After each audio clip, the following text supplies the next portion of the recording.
Hello, I'm Dale Hawthorne. Welcome to my channel. And what we're going to be talking about for a couple minutes here, why revival? There's one verse that talks about the purpose for revival that was claimed by previous generations.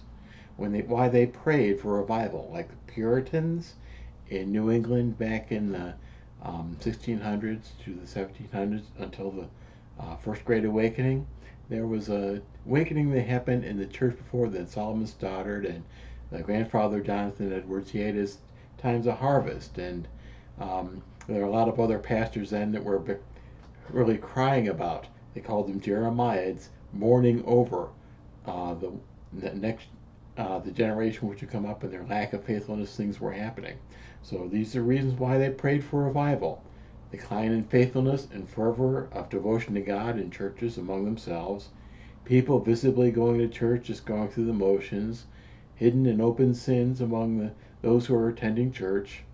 And church was losing influence among because of compromising hypocrisy and even increasing and growing skepticism among those who had grown up in the faith.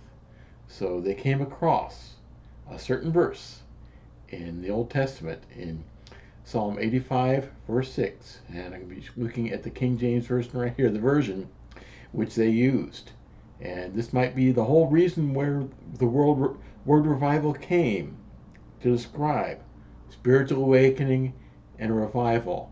The church of God, the people of God being revived, getting new life, that reaching out to those who weren't proclaiming to know Christ.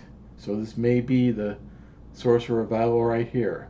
Wilt thou not revive us again, that thy people may rejoice in thee? Again, the King James Version. The Revised Version, English Revised Version puts it quicken right there. The Hebrew does talk about giving new life to the people of God who are bowed down and who sought it. And this brings us back to why we seek revival, not for someone to bow to us, to uh, admit we're right before us, kneel to us that way. It's not about getting excited, about running it up and down the pews and going woo wah, having a huge um, burst of excitement. Not just for increased numbers either.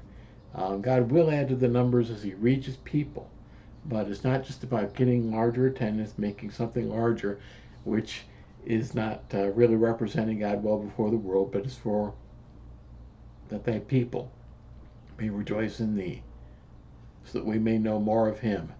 Rejoice in Him. Joy in God for the glory of God. And this goes back to the condition of answered prayer, which you'll find in Jesus Himself. What He said, John 14, verse 13.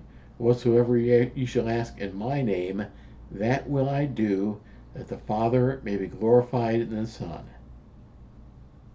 Answered prayer comes to us, above all, for the glory of God, for the people of God, to have new life, to rejoice in Him, show His life and His power. So that's all I got for this right now. So I'd encourage you to look up this verse, maybe take it as a prayer for yourself, a prayer that God puts it in there because He wants us to pray it back to Him, to seek for His glory in revival in your heart today. And I'll also be putting in a link to a little something I put on having a personal revival. When we pray for revival, let it start with me. Will you not revive us again? Starting with me, thy people, starting with me. We rejoice in you. So that's all I have for today on this. Thank you for your time. Thank you for your attention. I hope this helps.